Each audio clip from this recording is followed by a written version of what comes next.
tant que directeur de la FEDAL, je le dis, aucun événement de cet agenda culturel officiel ne respecte le paiement de la redevance. Finalement, même quand tu te rapproches des organisateurs, on te fuit, on te regarde comme un guest-artiste. Alors que tu es là pour faire ton travail, tu es là pour réclamer le dû des artistes. Je pense que ça aussi, dans cette nouvelle politique culturelle, dans cette vision culturelle, je pense que c'est quelque chose de fondamental qu'il faudra, parce que comme on dit, la loi a un caractère général qui s'applique aussi bien aux gouvernés qu'aux gouvernants. Personne n'y échappe. Tout le monde est censé respecter la loi. En quatrième point, je parlerai d'autorisation préalable encore parce que récemment, en fin de semaine passée, il y a eu un quotidien de la place avec qui j'ai fait une interview. On a largement discuté de cela. Est-ce que c'est des parodies? Est-ce que c'est des qui? Vous savez, même si c'est pour ton candidat, même si c'est un candidat qui demande à ce qu'on lui compte des chansons, moi je pense comme toujours, je le dis, toujours dans cette terrain légaliste-là, il faudra veiller à ce que même si ça doit être un remix, un réarrangement, une œuvre dérivée, que l'autorisation du titulaire originaire de l'œuvre puisse être obtenue. C'est pour éviter des contentieux futurs et à la base. Parce que vous ne pouvez pas arracher l'œuvre d'une personne, en faire ce que vous voulez. Au-delà de l'aspect économique, qu'est-ce qui vous dit que vous, le courant de pensée, le courant politique même, que vous utilisez est conforme à la vision de l'auteur de l'œuvre originale, parce que c'est un aspect de droit moral. Les actes ont le droit moral. C'est pour ça que l'autorisation préalable elle est importante. Beaucoup d'artistes ont eu à se plaindre ces dernières années pour les campagnes électorales sur de pareilles questions. On a repris mon œuvre sans mon consentement. Il y a l'aspect économique, certes, mais il y a l'aspect moral aussi que les gens négligent et qui est extrêmement important. Enfin, je dirais une meilleure articulation entre le secteur culturel et les acteurs du numérique dans un cadre régulé, réglementé et gagnant-gagnant, parce que ce qu'on a constaté, c'est qu'au Sénégal, comme dans beaucoup de pays africains, je dirais, les GAFAM viennent,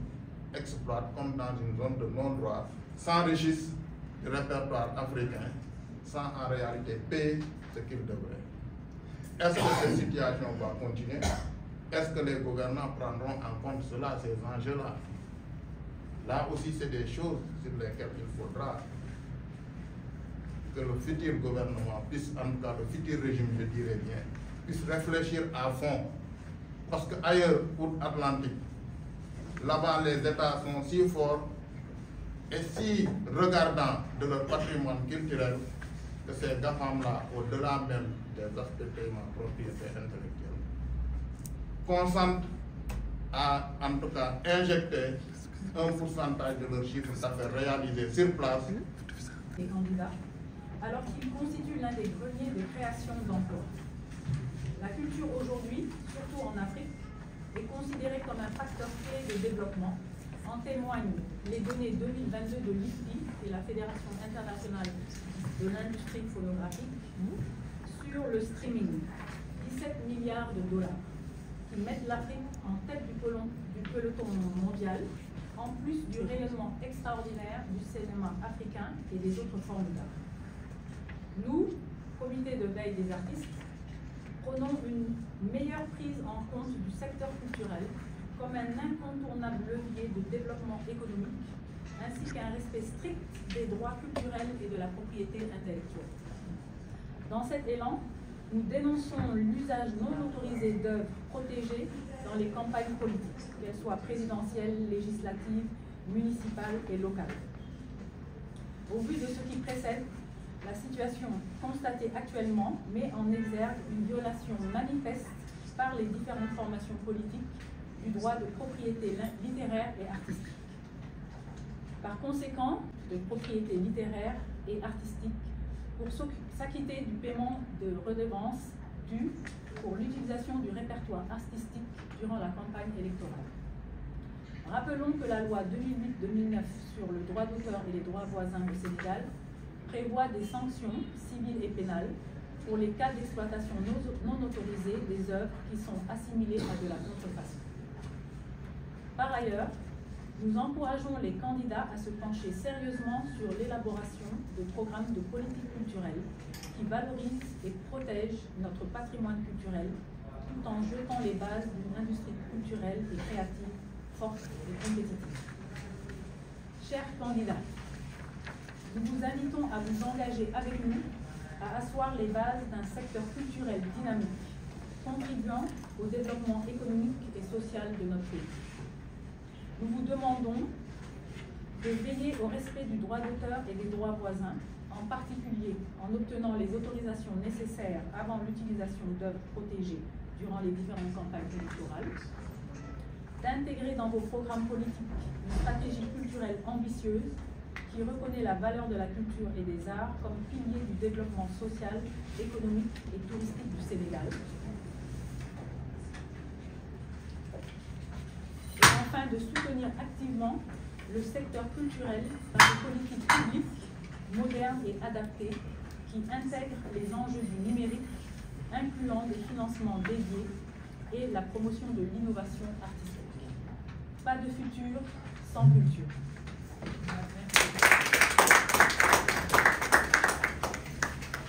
Alors, merci beaucoup à Alexia. Nuyu aussi comité de veille bi nga xamante ni ñoom ñoo organisé ak journaliste yi teew yëpp. Donc li ñuy tënk nii dañ koy tënk ci mbébét yi nga xamante ni artistes yaa koy mbébét di ko jëmale ci kilifa yi nga xamante ni ñoo ŋànk aada ak cosaan fii ci réew mi ak candidat yi nga xamante ni dañuy laaj baatu réew mi tey. Bi campagne commencé ba léegi war na mot fukki fan.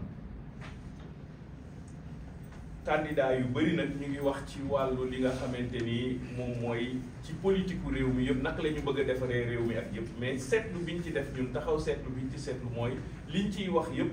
du li nga xamante ni aada ak cosaan li nga xam ne dafa tënk suñu réew ci liggéey boobu amul kenn koo xamante ni xóotu nga ci ba nga xamante ni wax nga ci indi ci ay saafara yoo xamante ni boo ñëwee da nga saafara lu jëm ci loolu. te tey jii nii ci li ñu wër mooy Afrique yëpp ñëpp dañu jàpp ne li nga xamante ni moom mooy suñu aada ak suñu cosaan ci Afrique yëpp ñëpp dañu jàpp ne loolu mooy li nga xamante ni bànqaas boo xamante ni mun na yóbbu Afrique fépp fu mu jëm ci wàllu koom ak ci wàllu dundin. dem nañu sax ba xayma ci at bi ñu passé xayma nañ ci 17 milliards boo xamante ni ci Afrique moom moo ko jël ci wàll bi nga xamante ni mooy aada ak cosaan donc Afrique moo ci jiitu ci wàllu boobu ci wàll bi ñuy wax streaming donc Afrique moo ci jiitu donc ñu ngi gis ne képp koo xamante tey jii yaa ngi yëngatu ci aada ak cosaan muy musique muy cinéma muy danse muy leneen donc yaa ngi fexe ba nga xamante ni ci dëkk bi nga jógee fu mu munti nekk yaa ngi fexe ba xas aada ak sa cosaan dem ci fépp ci àdduna dem fépp ci àdduna waaye indi it koom ci sa réew. moo tax ñun ñi nga xamante ni ñooy comité bi nga xamante ni moom mooy saytu ba pare di xool naka la ñuy doxalee aada ak cosaan fii ci SODAV ñu ngi wax ne dañuy sàkku ci képp ki nga xamante ni tey jii yaa ngi nekk candidat di dagan baatu réew mi nga gën a indi li nga xamante ni moom mooy sa xalaat ci li nga xamante ni moom mooy ci aada ak cosaan ci fànn yëpp nag suñu waxee ci fànn yëpp moom mooy tey dañuy wax ci fànn li nga xamante ni moom mooy koom bi mooy beneen fànn aussi mooy li nga xamante ni mooy dinañu fexe ba fépp ci àdduna bi ñu xam Sénégal donc loolu dañ koy wax ci tubaab maanaam touristique mais fexe tamit ci aada ak cosaan aussi ñu fexe ba nga xamante ni li nga xamante ni moom mooy déggoo ak juboo fii ci Sénégal ak ci àdduna bi yëpp ci wàll boobu aussi ñu fexe ba nga xamante ni ñi nga xam ñu ngi dagan baatu réew mi ñu am loo xamante ni dañu koy tënk ci li nga xamante ni mooy seen programme yi ñu fas a liggéeyee ci biir réew mi. donc ci loolu aussi ñu ngi wax ne képp koo xamante ni tey jii da nga nekk candidat di jël li nga xamante ni moom mooy jumtuwaay moom mooy musique yi nga xam ne artistes yi dañ koy def vraiment ñu ngi lay wax ne musique yi ngay jël di ko yóbbu artistes yi ñoo koy def waxuñu rek ci wàllu koom bi gaa am na solo mooy nga yëglu parce que nit aussi bu fekkee ne da ngay jël mbiram di ko utiliser si lu toll ci ay millions et millions yi nit ñu koy déglu di ko yóbbu fu nekk li njëkk mooy nga yëglu mooy ñaan kat ne diw mi maa ngi lay ñaan lii nga xam ne da nga koy def maa ngi koy soppi di ko defee nii ci lii loolu mooy bu njëkk beneen bi tamit mooy ci wàllu koom nga xam ne tamit lii boo ko jëlee nit moo toog di xalaat loolu xalaatu nit la moo toog di ko bind guddi la wala bëccëg wala loolu tamit xalaat boobu da nga war dafa am payoor bu la war sa diggante ak moom loolu aussi ñu ngi naan képp koo xamante ni candidat nga aussi comme ñoom ñoo ko wax tey jii te ñoom ñëpp bu ñuy wax ci li ñuy def si seen politique dañuy wax ne dañu bëgg a dëggal ak jubal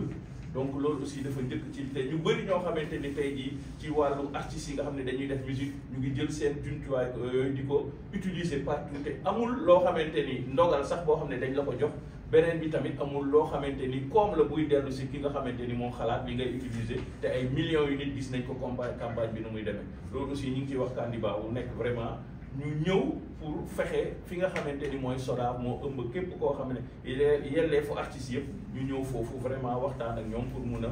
li nga xamante ni mooy wareef bi ñu war a jox artiste bi ñu jox ko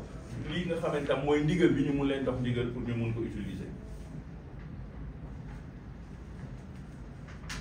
te xam ngeen ne loolu dafa am loi boo xamante ni moom mooy loi wu 2008-09 moo xamante ni moom la ñuy wax droit d'auteur ak droit voisin lépp loo ciy def dafa am payoor boo xamante ni moom nga war a jox nit ki nga xamante ni moom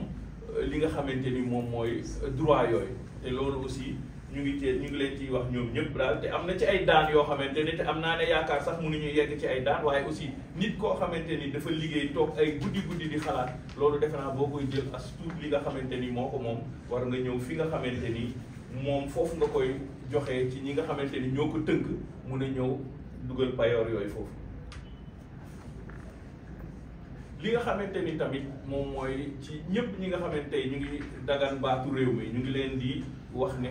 ci seeni programme parce que tamit saytu nañ ko ñëwuñu ne rek wax toog nañu bés boo xamante ni dañu toog ku nekk li nga xamante ni da nga ko wax ci culture ci aada ak cosaan ñu saytu li nga xamante ni da nga ci def mais ñu ngi leen di waxaat ñoom ñëpp ñi nga xamante ni nañu def ci ay programme yoo xam ne dañ ko liggéey parce que loolu aussi dafa am solo parce que tey jii war nañ toll fi nga xamante ni ci aada ak cosaan Sénégal ak ci culture képp kuy ñëw war nga def benn programme bu leer boo xamante ni lu mu néew sax ñetti at yoo xamante ni xam ne lii nii la taxawee lii nii lay doxee du da ngay ñëw soppi wala nga soppiwaat donc ñu leen di wax ne bu fekkee ne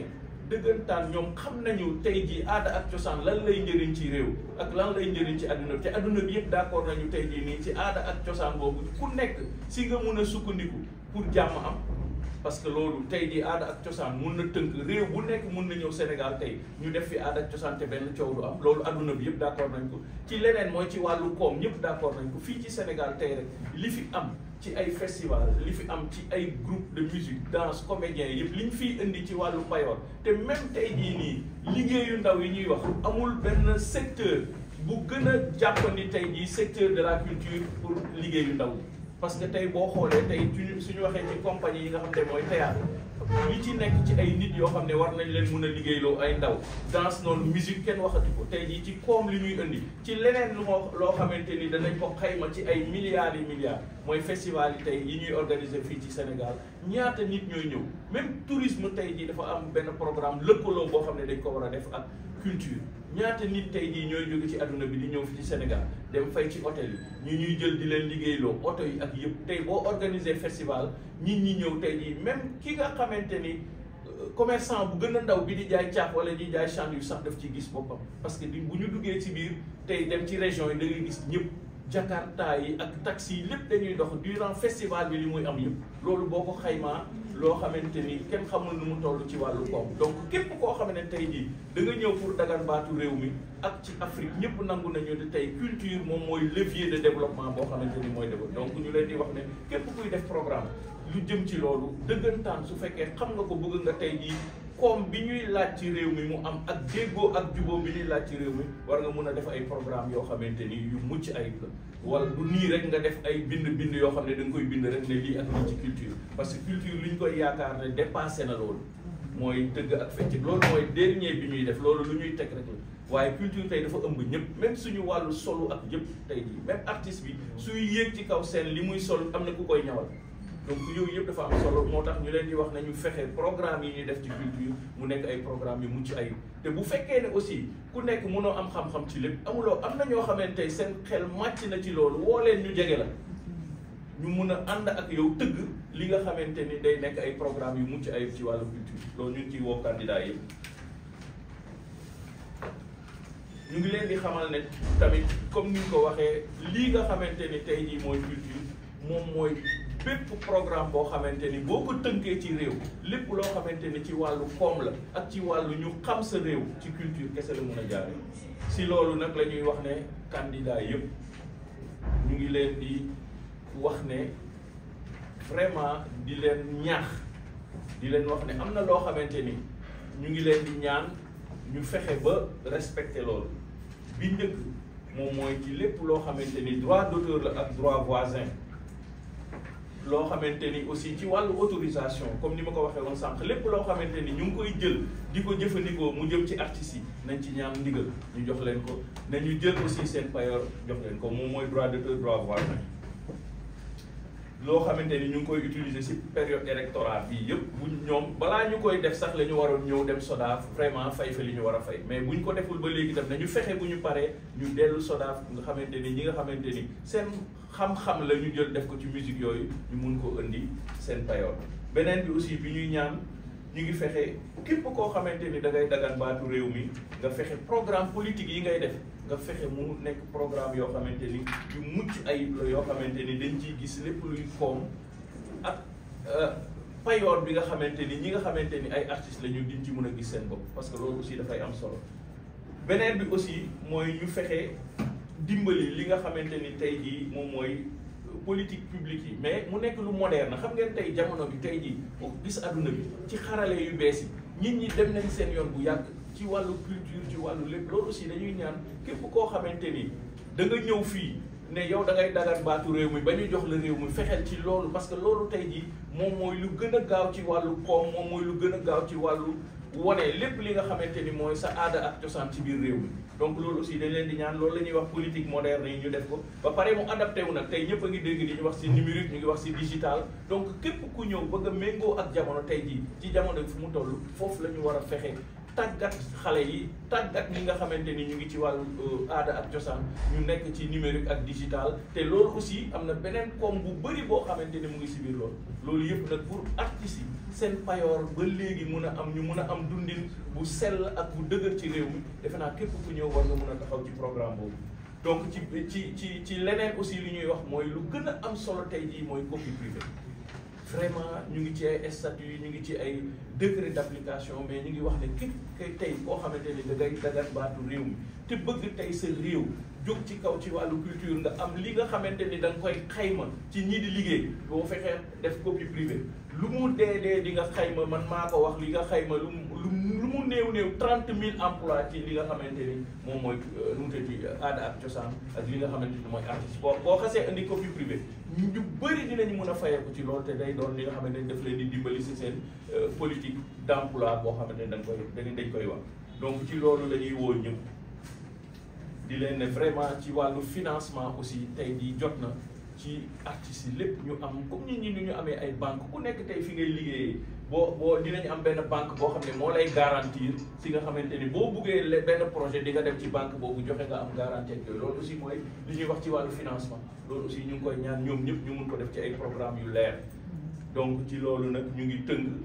vraiment di leen wax ne amul kenn koo xamante ni mun nga am ëllëg bu jub te xamuloo sa aada ak sa cosaan dëgëru kon sa ëllëg du dëgër mukk donc pas de futur sans culture jërë ngeen